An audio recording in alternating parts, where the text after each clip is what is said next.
Good morning student. आज समावयवता के बाद नेक्स्ट टॉपिक उपसा संयोजन यौगिकों में आबंधन। आबंधन का मतलब बंधन होता है बॉन्ड का बनना, बॉन्डिंग इन कोऑर्डिनेशन कंपाउंड। तो सबसे पहले हम लोग जान रहे हैं इस यौगिक का जानकारी वर्नर साहब ने दिया। पूरा नाम अल्फ्रेड वर्नर था। तो उन्होंने इस यौगिक के बारे में जानकारी तो दिया, लेकिन सम बेसिक क्वेश्चन मतलब आधारभूत प्रश्नों का उत्तर नहीं दे सके। आधारभूत का मतलब होता है बेसिक क्वेश्चन। इन्हें सोचना आधार कार्ड में जो भूत है उसको आधारभूत कहते हैं, समझ गए। मतलब बेसिक क्वेश्चन का आंसर वो नहीं दे पाए। जैसे पहला है क्यों कुछ तत्व ही संकुल यौगिक बनाते हैं। तो इसका आंसर है क्योंकि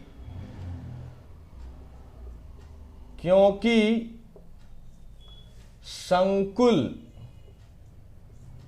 यौगिक बनाने के लिए उसके पास क्या होना चाहिए, उस तत्व के पास घनत्व का मान अधिक होना चाहिए।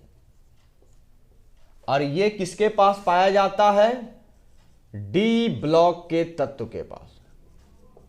जिसका घनत्व ज्यादा होगा वही कठोर होगा, और जो कठोर होगा वही जटिल यौगिक बनाएगा। और एक कारण और है, इसके पास जो ऑक्सीकरण संख्या है वह भिन्नता पाई जाती, वेरिएबल होता है। ऑक्सीकरण संख्या में क्या है, भिन्नता पाई जाती है, भिन्नता। ठीक। दूसरा क्वेश्चन है इनमें जो बंधन होता है वो दिशात्मक होता है, डायरेक्शनल होता है। तो एक चीज सुन लीजिए, समावयवता जो है कभी भी आयनिक यौगिक का नहीं होता। समावयवता हमेशा होगा सहसंयोजक यौगिक या उपसहसंयोजक यौगिक का। तो आयनिक यौगिक का जो समावयवता अगर होगा तो वो दिशात्मक नहीं होगा, लेकिन सहसंयोजक जहां इलेक्ट्रॉनों का साझा होगा वह दिशात्मक होगा। तो दिशात्मक क्यों होगा, क्योंकि भाई जैसे मान लीजिए ZnCl4 है, तो केंद्रीय परमाणु कौन है, Zn है। और जो क्लोरीन है वो क्या है, वो सारा लिगैंड है। तो ये सारा लिगैंड धातु को इलेक्ट्रॉन देता है। तो हर एक लिगैंड में जो इलेक्ट्रॉन देने का दिशा है वह धातु की ओर है, इसलिए ये दिशात्मक गुण को दिखलाते हैं। और दूसरा कारण है कि इसमें साझा वाले इलेक्ट्रॉन पाए जाते हैं।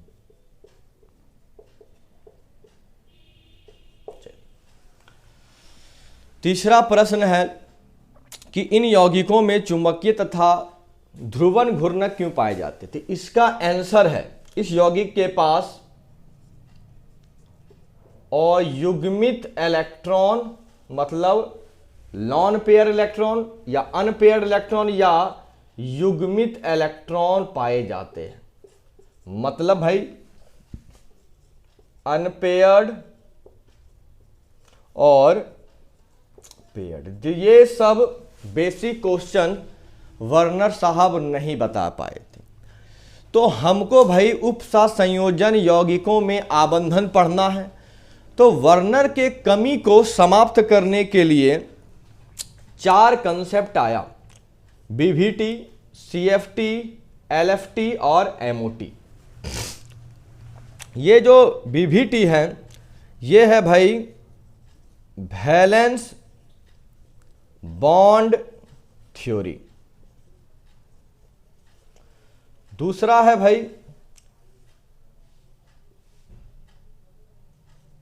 Crystal field theory. तीसरा है लिगैंड फील्ड थ्योरी। और लास्ट है मॉलिक्यूलर और वाइटल थ्योरी। तो ये 4 थ्योरी के अकॉर्डिंग हम उपसा संयोजन यौगिकों में आबंधन सीख सकते हैं। लेकिन हम लोग को इस चैप्टर में डिस्कस करना है सिर्फ है बीभीटी और सीएफटी। तो बीभीटी का हिंदी होता है संयोजकता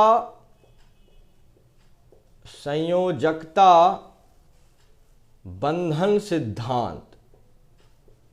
यह टॉपिक क्लास 11 में भी था, क्लास 11 में यह भी टॉपिक था, आणविक कक्षक सिद्धांत। लेकिन जो सीएफटी है वो इस चैप्टर में मतलब 12th क्लास में है, मतलब क्रिस्टल क्षेत्र सिद्धांत, क्रिस्टल क्षेत्र सिद्धांत। तो अब हम लोग स्टार्ट करेंगे पहला टॉपिक बीभीटी, जो बहुत ही ज़्यादा इम्पॉर्टेंट है। इसके द्वारा हम संकुल यौगिकों का चुंबकीय गुण, उसमें रंगों का गुण, उसके चुंबकीय घूर्णक की शक्ति का मान, सब सारा आंसर हम निकाल सकते हैं। तो अब हम बीभीटी शुरू करेंगे, आप लोग जल्दी से स्क्रीनशॉट ले लें। तो पहला टॉपिक है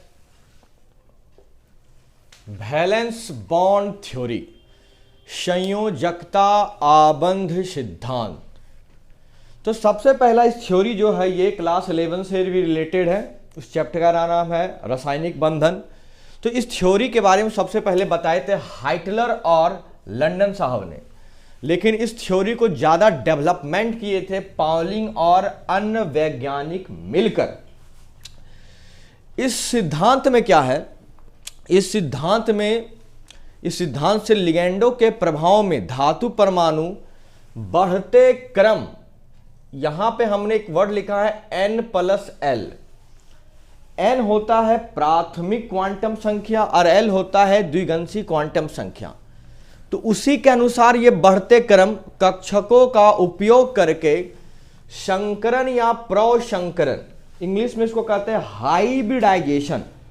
तो हाइब्रिडाइजेशन में क्या होता है, अलग अलग कक्षक जब एक दूसरे से अति व्यापन करते हैं, ओवरलैपिंग करते हैं, तो नए कक्षक का निर्माण होता है, उसको ही संकरण कहते हैं। संकरण का मतलब होता है दो अलग अलग जात को मिलाकर एक समान ऊर्जा वाले यौगिक का निर्माण करना ही संकरण कराता है, हाइब्रिडाइजेशन।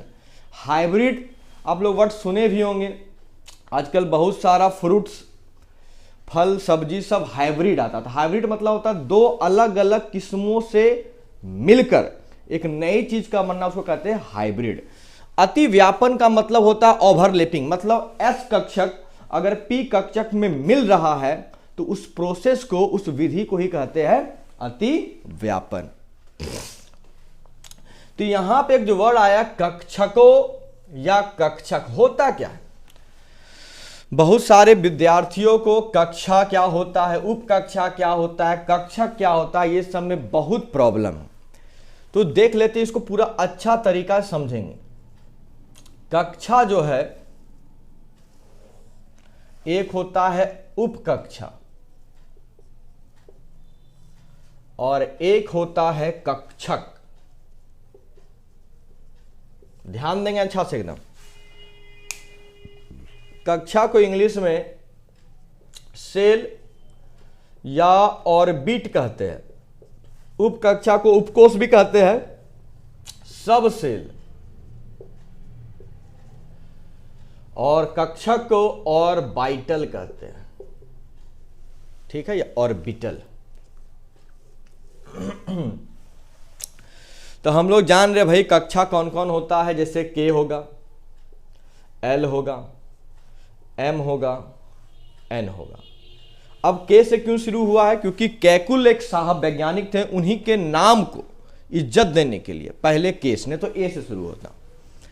तो इलेक्ट्रॉन निकालने का सूत्र सब जानते होंगे भाई, 2n², जहां n बराबर है कक्षा संख्या। तो k है पहला कक्षा, l है दूसरा, m है तीसरा और n है चौथा। तो हमने अगर n के जगह पे 1 पुट किया तो 1 का स्क्वायर इंटू 2, तो k में 2 इलेक्ट्रॉन का कैपेसिटी है। यहां 2 पुट किया, 2 का स्क्वायर 4, 4 दूनी 8। चलिए 3 का स्क्वायर 9 दूनी 18, 4 का स्क्वायर 16 दूनी 32। चलिए हो गया। अब उप कक्षा क्या है? उप कक्षा में जैसे आता है आपका S, तो S में कितना इलेक्ट्रॉन कैपेसिटी है? 2 का होता है। ठीक है भाई। अब 2 का क्यों होगा? तो जब हम 11 का क्वांटम नंबर का वीडियो बनाएंगे तब उसमें बताएंगे क्यों होता है। P में कितना होता है भाई? 6 इलेक्ट्रॉन। P में होता है 6 इलेक्ट्रॉन और L कक्षा में 2 गो होगा, S भी है और P भी है, देख लेंगे। K में 2 इलेक्ट्रॉन था, S में भी 2 इलेक्ट्रॉन, तो ये इसके अंदर आ गया। कक्षा बड़ा होता है, कक्षा छोटा होता है, याद रखना इस चीज को। इसमें देखिए S में 2 है, P में 6, 6 2 8 आ गया। अब M जो है क्या होगा? इसमें S भी है, P भी है और D भी है। तो S में 2, P में 6 हो जाएगा, D में 10 हो जाएगा। जोड़ लेंगे, 10 6 16 2 18। चलिए बेहतरीन। फिर S, फिर P, फिर D, फिर F। तो 2 6 10 14, तो 14 10 24, 24 6 30 2 32। ठीक है। अब कक्षक क्या होता है? कक्षक को इंग्लिश में लोब कहते हैं, मतलब घरों की संख्या। तो याद रखिएगा S में अगर 2 इलेक्ट्रॉन है तो उसका आधा घर होगा, मतलब देख लेते हैं। S में 2 इलेक्ट्रॉन तो घर 1, इसको लोब कहा जाता है या कक्षक। फिर S में 1 हो गया, P में कितना घर होगा? 6 इलेक्ट्रॉन है तो 3 घर हो जाएगा। ठीक। फिर S में भाई 1 हो गया, P में 3 हो जाएगा, D में 10 इलेक्ट्रॉन है तो 5 घर, 1 2 3 4 5। उसी तरह फिर यहां S में 1 घर, P में 3 घर हो जाएगा, D में 5 घर हो जाएगा और F में 7 घर हो जाएगा, 1 2 3 4 5 6 7। तो इसी को कक्षक कहते हैं। याद रखिएगा, कोई भी घर में या कोई भी कक्षक में अगर 2 इलेक्ट्रॉन है तो एक इलेक्ट्रॉन घड़ी के दिशा में रहेगा और दूसरा घड़ी के विपरीत दिशा में, मतलब क्लॉकवाइज एंटी क्लॉकवाइज, मतलब एक ऊपर तो एक नीचे। इसमें 2 इलेक्ट्रॉन होगा तो एक ऊपर एक नीचे, इसमें एक ऊपर एक नीचे। इसमें भरने का क्रम सीख लीजिए। पहले कोई भी कक्षक जो भराएगा वह एक एक करके भराएगा पहले। मतलब पहले मान लीजिए जैसे आप भोज में गए हैं, तो अगर आप पंगत में बैठे हैं तो वहाँ जब भी खिलाएगा तो सबसे पहले बांटेगा पूड़ी पूड़ी पूड़ी, फिर नीचे चलेगा सब्जी सब्जी सब्जी। इन्हें देखिएगा कि आप कोई खास इंसान है तो आपको नहीं, आप साइड हो जाइए भाई, आपको एक के बार पूड़ी सब्जी सब्जी देखना है। तो पहले उसी तरह कक्षक में इलेक्ट्रॉन भराएगा एक एक करके। हाँ, लेकिन एस कक्षक में एक ही बार भराता है। का है भाई, घर एक के गो है, इसी कारण। फिर देखेंगे यहां पहले ऊपर फिर नीचे से भराएगा। ठीक है, इसमें भी पहले सब ऊपर भरा जाएगा भाई, फिर नीचे भराएगा। फिर से प्रैक्टिस कर लीजिए, बहुत काम देगा अभी आगे आपको। चलिए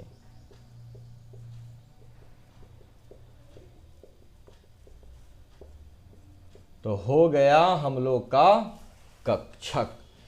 तो यही सब कक्षकों के बीच अति व्यापन होगा, मतलब एक दूसरे में ये मर्ज करेगा, मिलेगा। तो यही घटना को हम लोग कहेंगे संकरण की क्रिया। तो वैलेंस बॉन्ड थ्योरी को समझने के लिए हमें इलेक्ट्रॉनिक विन्यास जानना बहुत जरूरी है। और कौन सा इलेक्ट्रॉनिक विन्यास? N+L, बढ़ते क्रम वाला इलेक्ट्रॉनिक विन्यास। तो देखो इलेक्ट्रॉनिक विन्यास 1 मिनट में सीख लेंगे, आपको बस कुछ याद रखना है। 2 बार SS, 2 बार PS, 2 बार DPS, 2 बार FDPS। नहीं याद हो पाएगा? SS, PS, DPS 2 बार याद करना, देख लो यहाँ। 2 बार SS, 2 बार PS, 2 बार DPS, 2 बार FDPS हो गया याद। अब आपको क्या याद रखना है कि S उपकक्षा शुरू होता है 1 से, और वह लिखाता कहाँ है? नीचे ओर। P शुरू होता है 2 से, D होता है 3 से, F होता है 4 से। तो S में इलेक्ट्रॉन की क्षमता 1 से 2, कहाँ लिखा गया इलेक्ट्रॉन? ऊपर की ओर। P में 1 से 6, D में 1 से 10 और F में 1 से 14। इतना आपको याद रखना है। और जो इलेक्ट्रॉनिक विन्यास है वह सामान्यतः D ब्लॉक का ही आएगा। काहे भाई? बता चुके, इस यौगिक में D ब्लॉक का ही तत्व भाग लेता है। तो हम लोग थोड़ा सा देख लेते हैं इलेक्ट्रॉनिक विन्यास। जैसे अगर हमने कोई तत्व का पहले सीख लेते, जैसे मरकरी Hg, परमाणु संख्या 80 होता है। तो कैसे बनाना है भाई? सबसे पहले ऊपर वाले सूत्र को आप लिख दो, SS, अब बोलते जाइएगा तो याद हो जाएगा एक बार में। PS, DPS, FDPS, और आगे होगा तो देखा जाएगा। यहां तक कर दिए। अब S जो है शुरू होता है 1 से, और कहाँ लिखना है? नीचे की ओर। तो ये अगर S 1 हुआ तो अबरी जो S होगा 2 होगा। S को देखना है, फिर ये 3, फिर ये 4 हो जाएगा, ये 5, ये 6, ये 7। ठीक है। अब हम लोग को देखना है P शुरू होता है 2 से, 2, 3, 4, 5, 6। ठीक है बाबू।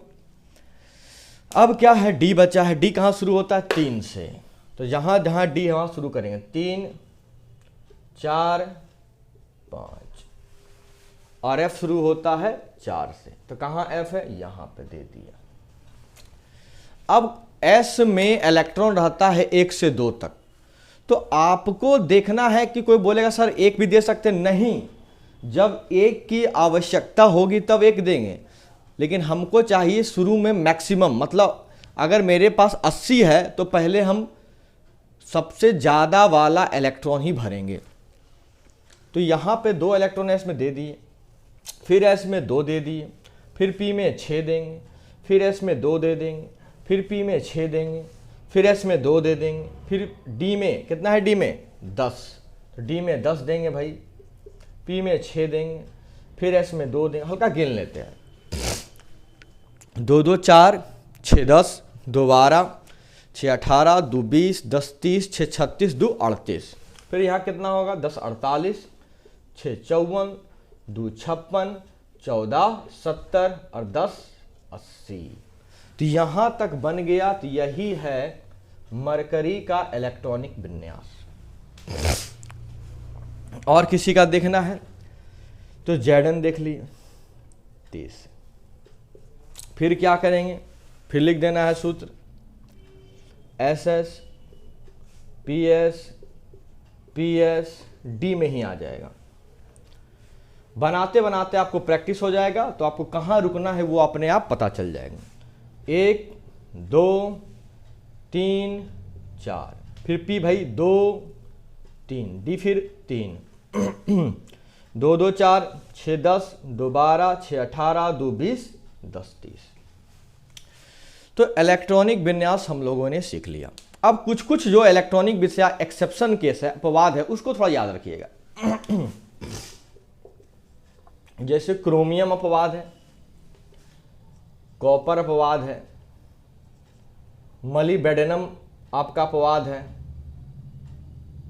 और आपका सिल्वर अपवाद है, और आपका ये सब अपवाद है आपका, इसको थोड़ा ध्यान देना है। इसमें अपवाद क्या है वो हम लोग देखते हैं। तो कुछ कुछ जो डी ब्लॉक के तत्व है जैसे क्रोमियम, कॉपर, मॉलिब्डेनम, अर्जेंटेनम, प्लेटिनम और गोल्ड, ये सब भी अपवाद है, इसको थोड़ा याद रखना है। तो क्या है सर इसमें देखना है, समानता इसमें देखना है पीटी को छोड़कर कि अगर D4 आ जाए तो उस D4 को बना देना है D5। तो सर D5 बनाएंगे कैसे? तो याद रखिएगा D5 जब भी ये 4 होगा तो S के पास 2 होगा, तो आप उस कंडीशन में S को 1 बना देना और D को 5। टोटल इलेक्ट्रॉन गिन लो, 4 2 6, यहां भी कितना है 5 1 6। तो एक दो एग्जाम्पल हम लोग देख लेते हैं। तो जैसे शुरू करते हैं क्रोमियम का। तो क्रोमियम जो है उसका परमाणु संख्या कितना होता है? उसका परमाणु संख्या 24 है। कितना है भाई? 24। लिख दिए 24। तो क्या होगा? SS PS PS D। तो ये 1 2 3 4, P होगा 2 3, फिर D होगा 3। तो 2 2 4 6 10 2 12 6 18 2 20, कितना करेंगे? 4 24 कर दिया हम लोगों ने, है ना। अब हमको क्या देखना है? 24 जो कर दिए तो कंडीशन क्या है?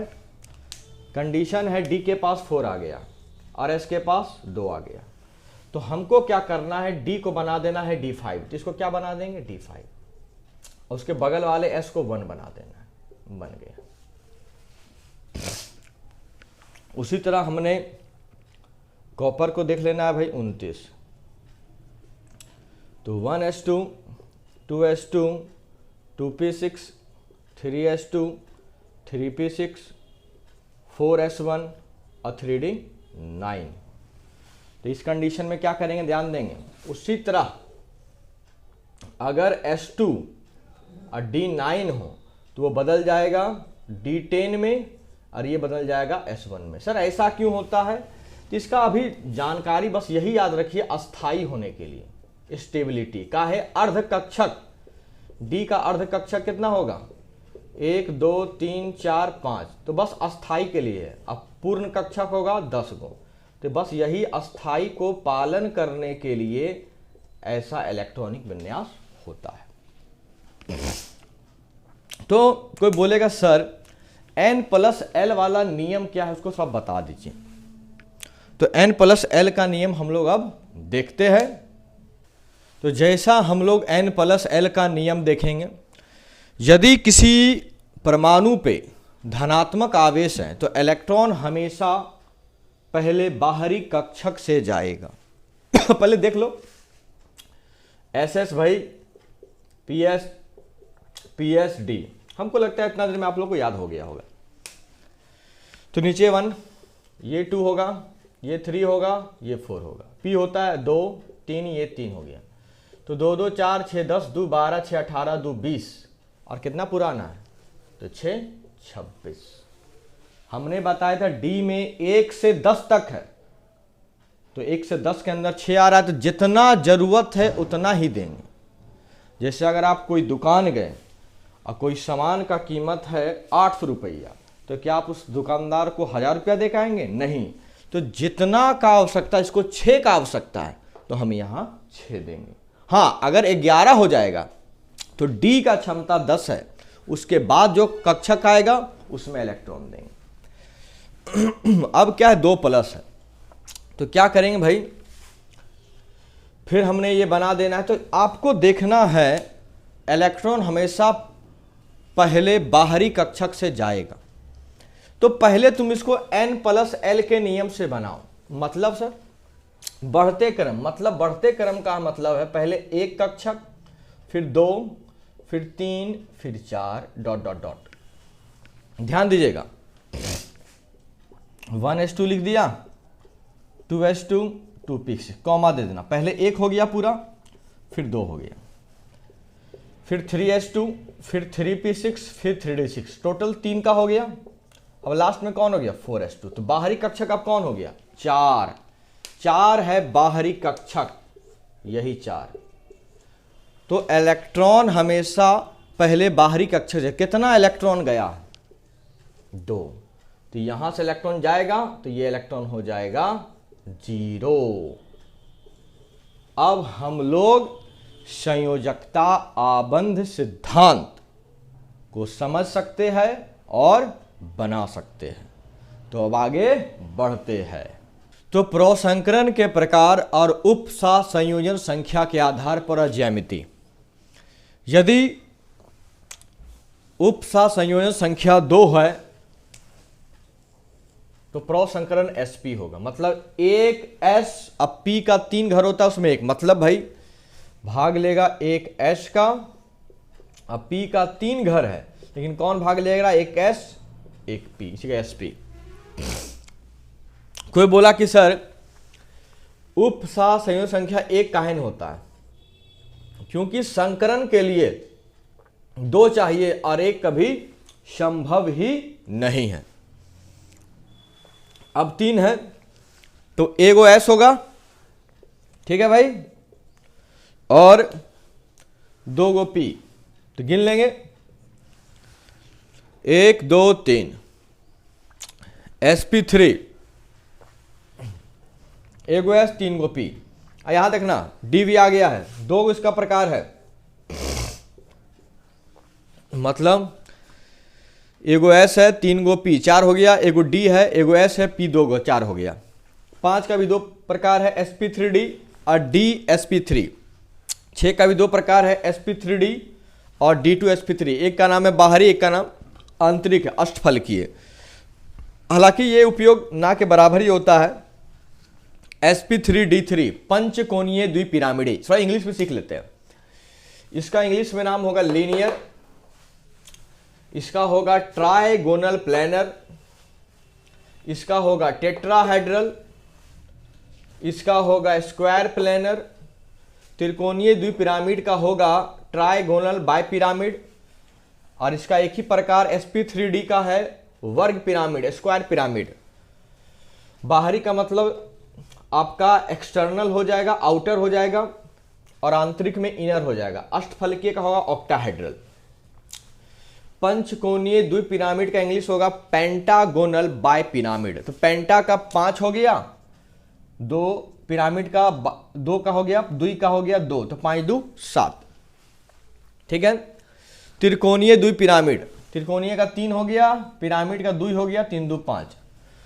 वर्ग का मतलब 4 होगा, 1 2 3 4। चतुष्फलकीय 4 हो गया, ठीक है। त्रिकोणीय मतलब 3, देख लो 1 2 3 है कि नहीं, इससे आप याद रख सकते हैं।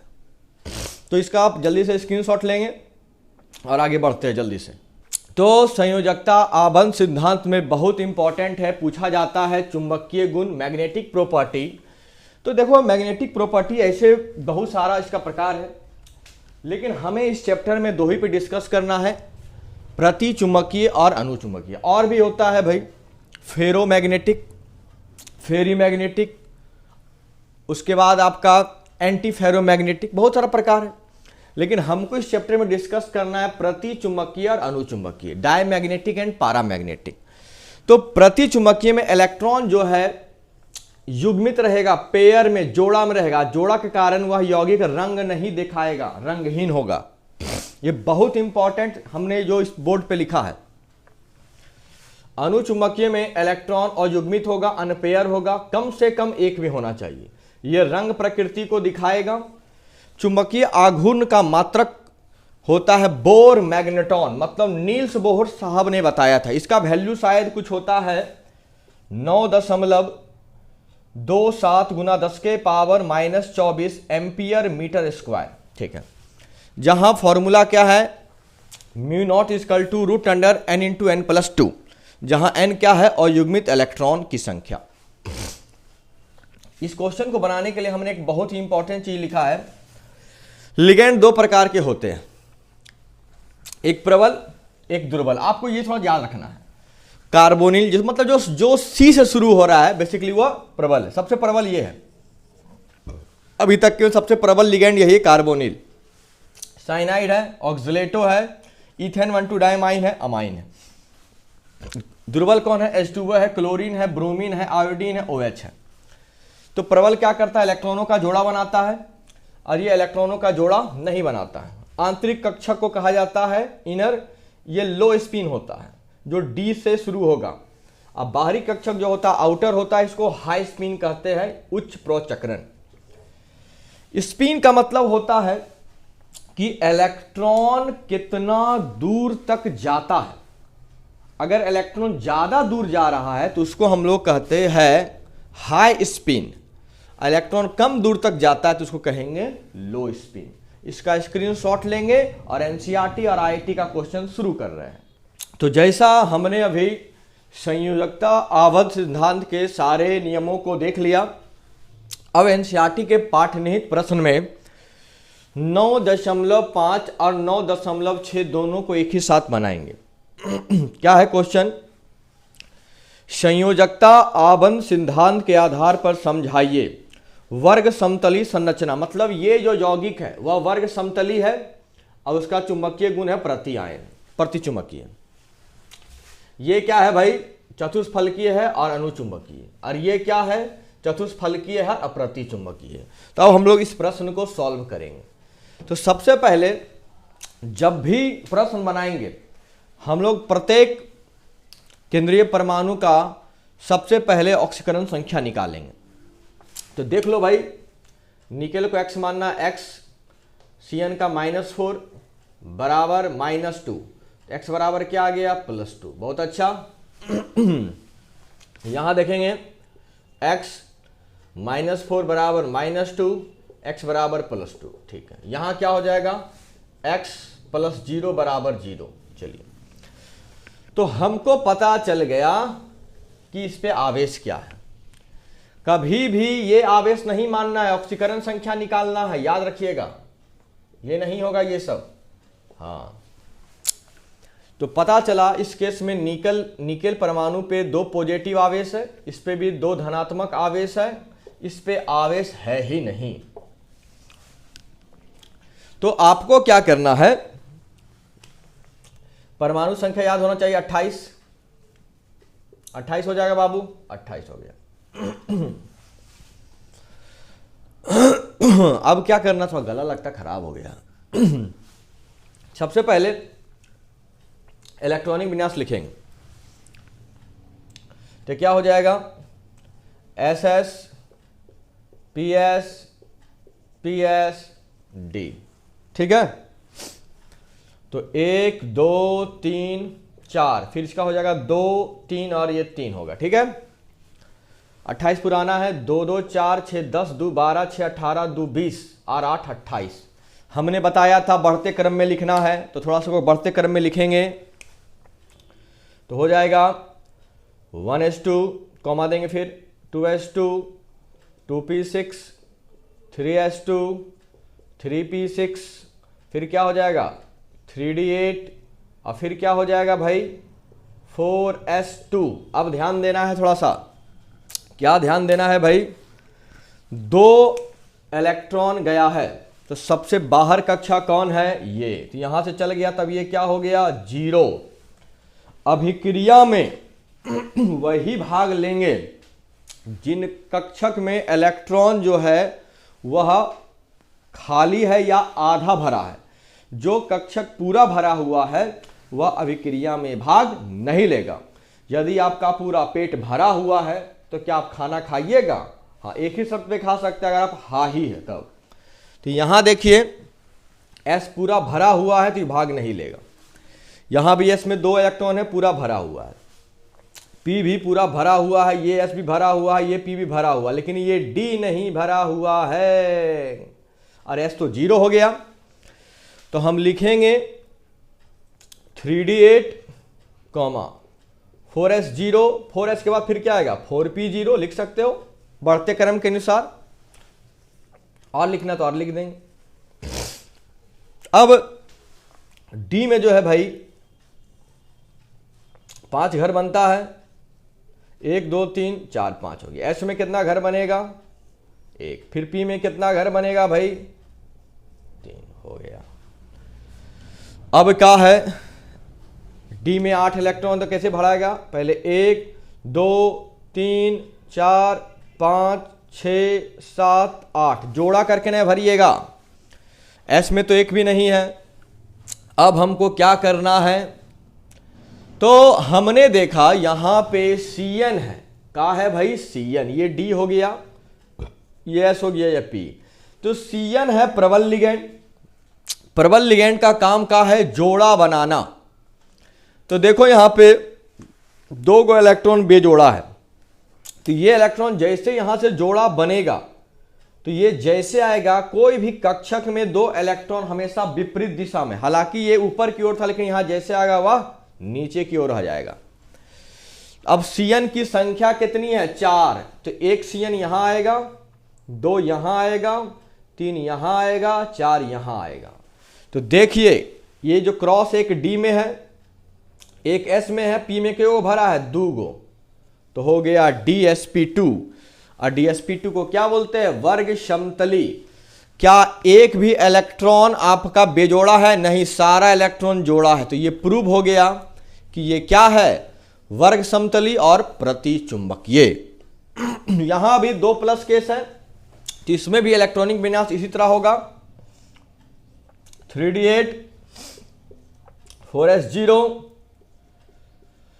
4p0। फिर हमने D का घर बना देना है भाई। 1 2 3 4 5। S में एक घर होगा, P में बन जाएगा 3 घर। चलिए बहुत अच्छा।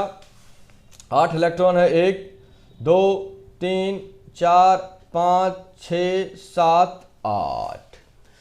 अब यहां देखा क्लोरीन है, तो क्लोरीन है ध्रुवल लिगैंड। यह इस दोनों को जोड़ा नहीं बना सकता है। तब क्लोरीन है के गो? 4 गो। तो क्लोरीन आएगा यहां से, तो 1 क्लोरीन, 2 क्लोरीन, 3 क्लोरीन, 4 क्लोरीन। ये S हो गया। P में के गो है? 3 गो है, तो sp3। तो sp3 क्या बोलते हैं? चतुष्फलकीय। और देखिए ये दोनों इलेक्ट्रॉन बेजोड़ा है, तो बेजोड़ा होने के कारण अनुचुंबकीय ये हो गया। अब लास्ट वो है NiCO4। यूपी का नेम याद होना चाहिए, टेट्रा कार्बोनिल निकेल 0। तो इसके जो इलेक्ट्रॉनिक विन्यास है उसमें एक भी ऑक्सीकरण संख्या नहीं है। तो मतलब क्या होगा? 3d8 4s0 4p0। ठीक है भाई, 0 होगा, 2 होगा, हाँ 1 2 3 4। ठीक है भाई,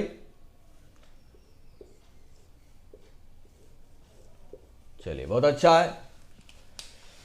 तो 8 है, तो 1 2 3 4 5 6 7 8।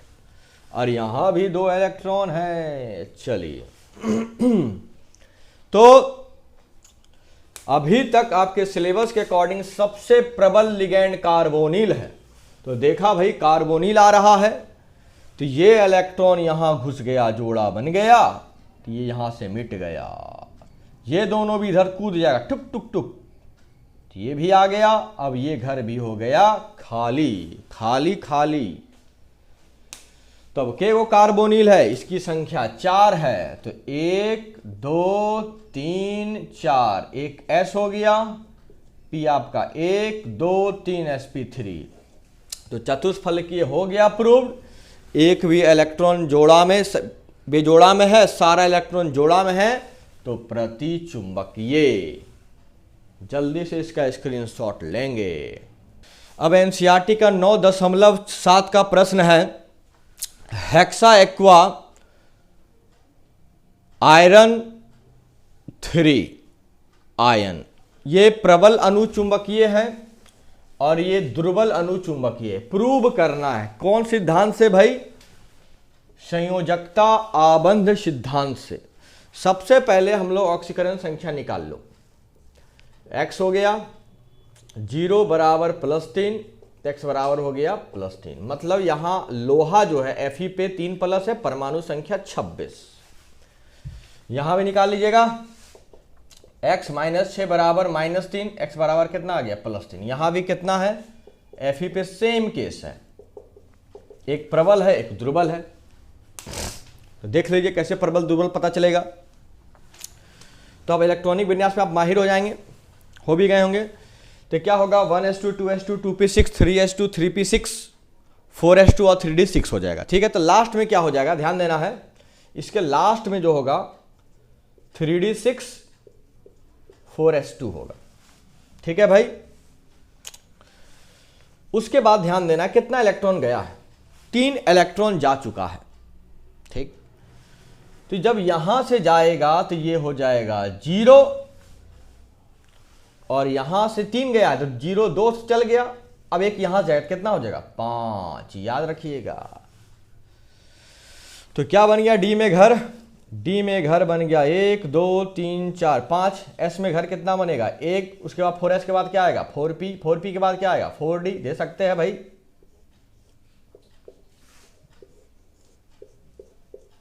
चलिए बहुत अच्छा। तो डी में 5 है, तो 1 2 3 4 5 हो गया। H2O कमजोर लिगैंड है, प्रबल लिगैंड है, दोनों इलेक्ट्रॉन को जोड़ा नहीं बना पाएगा। तो क्या होगा, तो H2O बोला हम आवे ही यार की। तो के गो H2O 6 गो है, तो 1 2 3 4 5 6।